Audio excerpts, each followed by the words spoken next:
Online fraud से उत्पन्न समस्या। पहला, आर्थिक समस्याएं। पैसे की ठगी से लोगों की आर्थिक क्षति होती है, सामान भी सही नहीं मिलता। कम आय वर्ग के लोगों के लिए यह गंभीर समस्या है। दूसरा, समय का दुरुपयोग। गलत सामान मिलने पर व्यक्ति उसे वापस करने में लग जाता है।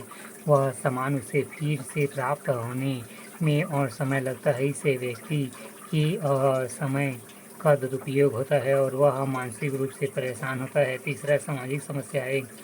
संचार माध्यमों से होने वाली ठगी से व्यक्ति की पहचान संबंधी भय रहता है, जो उसकी सामाजिक छवि धूमिल करती है।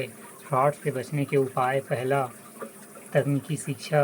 समाज में तकनीकी शिक्षा का प्रचार इतने तेजी से करना चाहिए जिससे लोगों की इस दिशा में जागरूकता बढ़े और वे ठगी से बचें। इसके लिए डिजिटल सहानुभूति, प्राइवेसी मैनेजमेंट, क्रिटिकल थिंकिंग आदि महत्वपूर्ण कदम हो सकते हैं। दूसरा, आधारभूत सुविधाओं का विकास।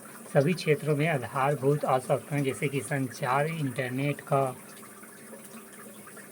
विकास अच्छे से हो ताकि समय का सदुपयोग हो सके। तीसरा, कठोर कानूनों का होना। भारत में सूचना प्रौद्योगिकी अधिनियम 2000 लागू है, जिसके तहत ठगी करने वाले को सजा का प्रावधान है। चौथा, लोगों में चेतना का विकास किया जाए। पांचवा, इन समस्याओं को रोकने के लिए जन भागीदारी आवश्यक है। छठवां, सरकार को इस दिशा में प्रयास करना चाहिए। डिजिटल सिक्योरिटी और digital citizen identity, screen time management, cyber bullying management, digital सहानुभूति, digital footprint management, cyber security management, critical thinking, privacy management. उपभोक्ता संरक्षण अधिनियम 1986 का लागू होना भी इसी दिशा को कारगर उपाय है। आजकल ऑनलाइन व्यापार के उत्पादों को भी उपभोक्ता संरक्षण कानून में शामिल किया गया है। ऑनलाइन माध्यम निश्चित ही आधुनिकता की पहचान है, परंतु भारत जैसे देश में तकनीकी जानकार कम है, जिसके फलस्वरूप ऑनलाइन फ्रॉड में मामले बढ़े हैं।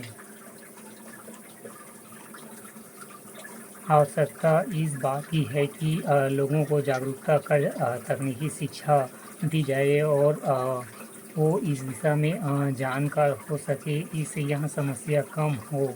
निजी एवं सरकारी दोनों ही स्तर पर हमारा प्रयास बहुत हो, जिससे भारत दुनिया के साथ कदम से कदम मिलाकर चल सके।